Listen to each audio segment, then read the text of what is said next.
Sunana Ibrahim Babiu Aliyu, mutuwar lamar dannin Gombe. To takaitaccen tarihi na dai yan haife ni a unguwan Bulari, Gombe nan su na primary school a Abubakar Umar Memorial Primary School Gombe. Sannan na junior secondary school a Vocational Training Center Gombe. Na senior secondary school dina a Government Science and Technical College Gombe. Nan tudun wada.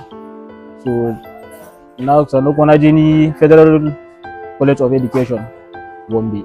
To daga nan dai na tsaya na tsundun kasuwa kuma na fada kasuwa. Ta yadda ake samun kaya na, ina da WhatsApp number na, sannan ina da handles, ina da Instagram, TikTok da Facebook. To shagona ina nan babban kasuwa Gombe, layin yan hula, sabuwar kasuwar Gombe layin yan hula, daura da Kalam Wahid Kitchen Store. Suna shagona A.I.B Collection. Ina nan a layin yan hula, gabar da layin yan hula. Gaskiya a shekarun da na dauka zan iya kai shekara 20 dan tun ina yaro karami nake zuwa kasuwa. To mu dama kasuwanci da ke gaskiya kaman gado gidanmu ne.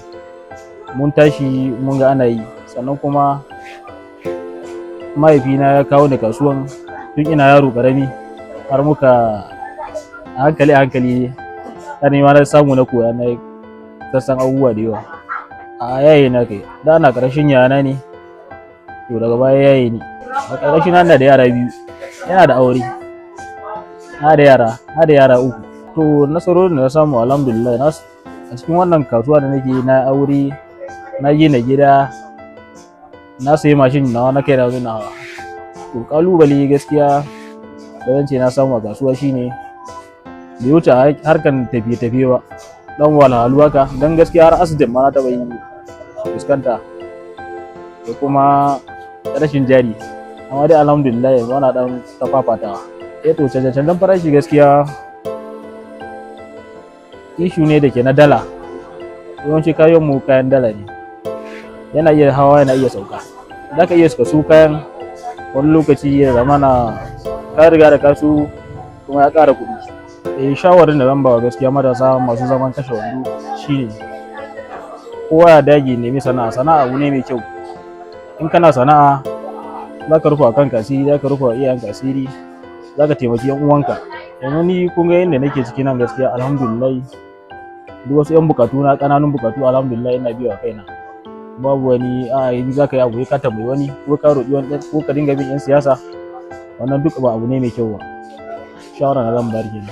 Ina delivering duk inda kake, insha Allah in ka sai kaya muna iya aika maka ko a wanda jiha kake a ƙasar nan har ma wajen Najeriya. Insha Allah kayan ka zai isa, za ma packaging din shi yanda ka saya, insha Allah babu wani matsala.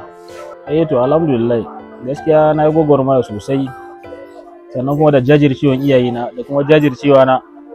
Dan gaskiya ni na taso tun ina karami, gidanmu 'yan kasuwa ne, babana yana kasuwa da yayuna da duk da makusanta na dai gaskiya yawanci family mu 'yan kasuwa ne.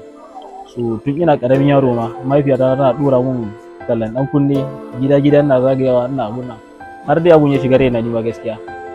So sannan na zauna a ƙarƙashin yayana a kasuwa shekaru da dama gaskiya, dan na zauna shi ya kai shekara 15 akalla. Sannan ni ma dai har Allah ya kawo lokacin da ya buɗe mun nawa, da ni ma gashin kaina nake ci alhamdulillah.